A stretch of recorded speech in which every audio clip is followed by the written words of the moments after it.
The minority in Parliament says it will pass a vote of censure against Finance Minister Ken Ofori-Atta for breaching the Fiscal Stability Act. Parliament today approved the supplementary request by the minister for 11.6 billion Ghana cedis. Concluding the debate on the mid-year review statement, Haruna Idrisu, who is a minority leader, said the minister deserves to face sanctions. Request for approval of supplementary estimates, what I refer to as the variation in the figures, 109.9 billion. You are asking for 11.8 billion when your expenditure plan only accounts for 53 billion. We need explanations for that. But Mr. Speaker, respectively, let me refer you to paragraph 438, unthinkable and unimaginable. Instead of doing what is needful under the Public Financial Management Act, the minister is coming for what he calls, and I quote, Mr. Speaker, from development thus far, it is clear that the fiscal rules of a deficit not exceeding 5% of GDP and a positive primary balance enshrined in the Fiscal Responsibility Act 2018, Act 982, are neither feasible nor attainable. When? Is it only for 2020 or is it only for 2020 or 2019, 2018, 2017? Were we within the regime of fiscal deficit? What he himself said in the law was that if he exceeds the fiscal deficit of 5%, he will go home, and that he should be sanctioned. So to evade the sanctions, he has come that Parliament should suspend the law. We will not suspend the law. He will undergo the sanctions spelled out in the Fiscal Responsibility Act. He defined it for himself. He defined it for himself under the Fiscal Responsibility Act. It provided room.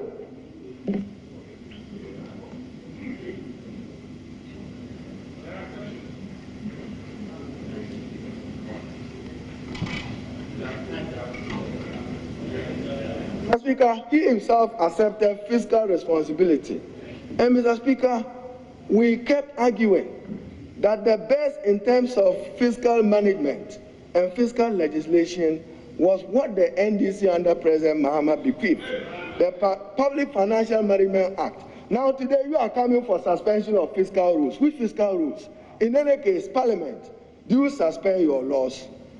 Do you suspend laws? You come and lay a paper for suspension of Fiscal Responsibility Act. If you are coming for a review of the law, come for it. You want an amendment of the law, come for it. Because the law was definite. The law was definite. The law was definite. So, Mr. Speaker, this is a government which says that one district, one factory. Then you have a Minister of Trade come and report 191. Then a Minister of Finance comes back and report 156. Who should we believe? And where? In which regions of Ghana? Tell me the 1D, 1F in the Upper East region, in any district, whether Bongo or Talensi or Nabdam. Don't concentrate them in the Greater Accra region and think that you are honoring your pledge. You said 1D, 1F, one district, one factory.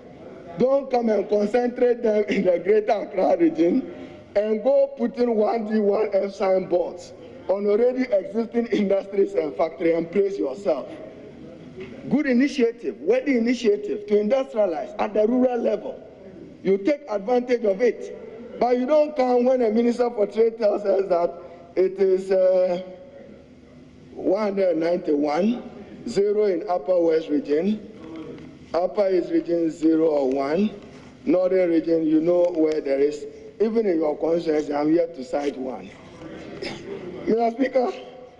Speaker, so this government, they pass a budget, pass a Fiscal Responsibility Act, and want to use it to judge even their predecessor government, including Busia and President Kufuor.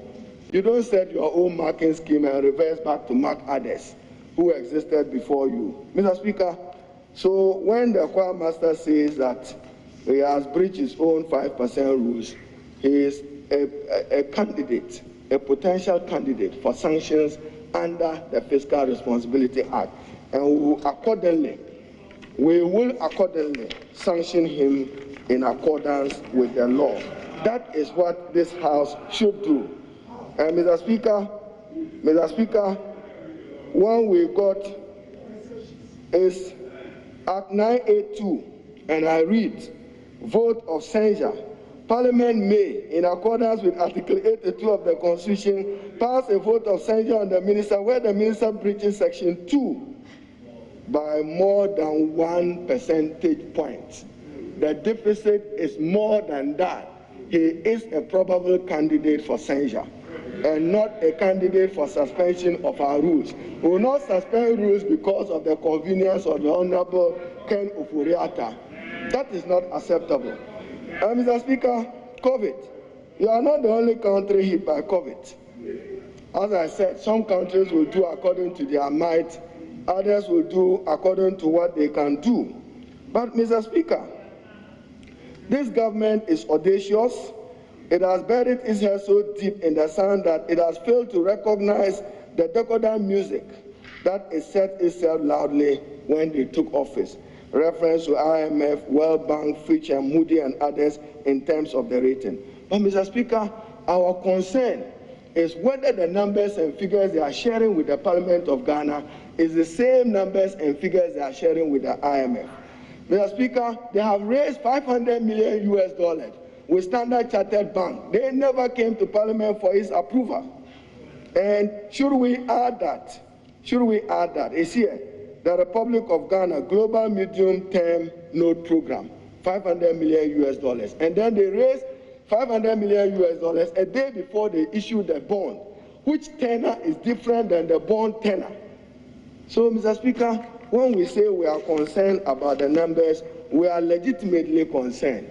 When he says they have paid electricity debt, they have paid the legacy debt, thanks to President Mahama and the NDC, ESLA is what has generated the money for use to service and to deal with those outstanding debt within the energy sector.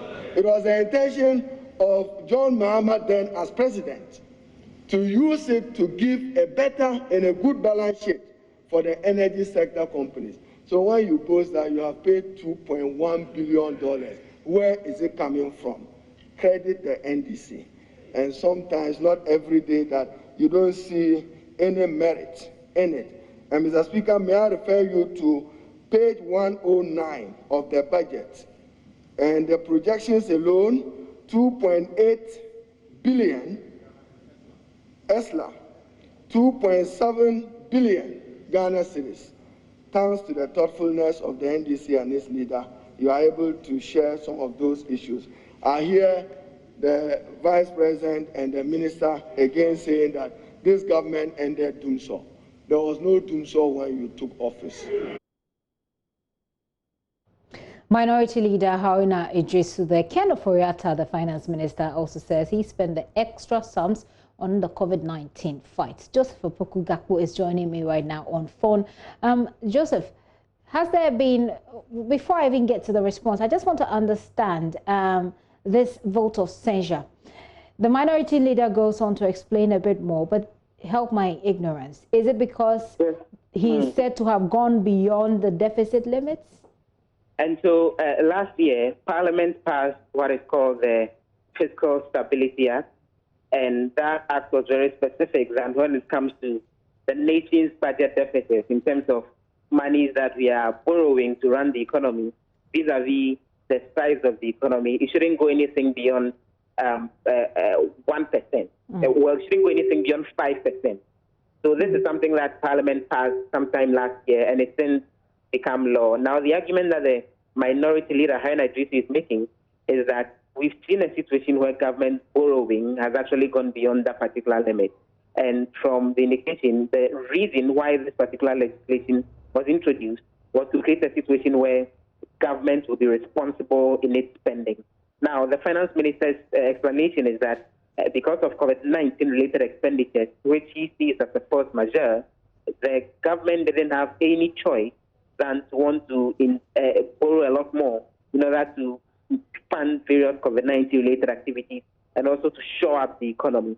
And so the Minority Leader is making an argument that they still don't think that that provides the right justification in terms of the decision to go ahead and spend beyond the said 5% amount, which is why he says, on the minority side, the sanctions have been spelled out in the Fiscal Stability Act that any finance minister who spends beyond that particular limit, a vote of censure can be brought against him, which will then lead to his removal if more than 2/3 of MPs vote in favor of that. And so what we're seeing is Harun Idris, the minority leader, serving notice that they would go ahead with this, but as to whether it will succeed, it will require the vote of more than 2/3 of all members of parliament. But those on the majority side profoundly disagree with the move, as has been announced by the minority leader.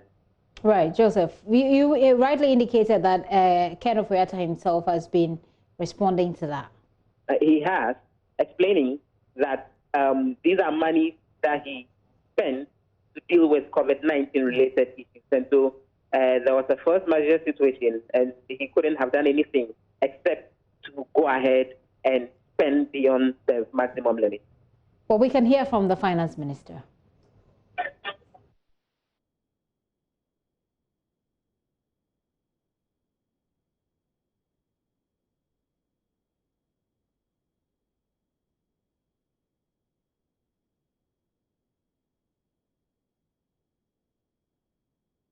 That have been avoided in any way. Because I beg your pardon? The breach of the Fiscal Responsibility Act, have been avoided in any way. I mean, if you read the Act, it says what? Catastrophe, force majeure. Are you suggesting I could have prevented the pandemic? I'm just asking. They think you could have cut other expenditures. I could have avoided I could have avoided oil prices. And then what would you, when you look at the CARE and the CAP program, what did we spend the money on? The lockdown period, the average Ghanaian not being able to access food, lifeline, electricity. I mean, the issue of governance is to make sure that you keep your people alive.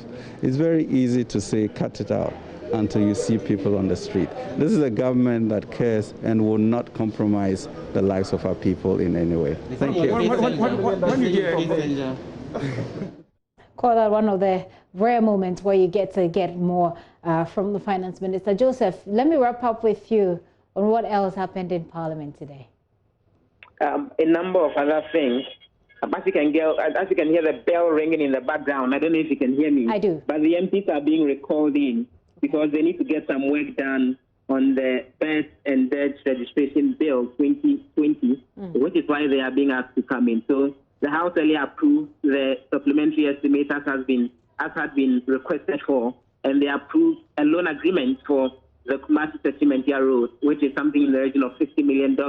That had the minority raised concerns that before they left power in 2016, that road was supposed to cost about 26 million Ghana cedis, which they think is a ballooning of the cost. But additionally, earlier in the day, the Minister for Special Development Initiative, Howard Kumsin, was expected in the House to respond to questions. She didn't show up. The minority MPs raised concerns about why there was no explanation over her inability to show up. Those have been some of the developments in Parliament. Joseph, thank you. I reckon that you have to go back to the floor, so we'll let you go right now. Joseph Opoku-Gakpo is our Parliamentary Affairs correspondent.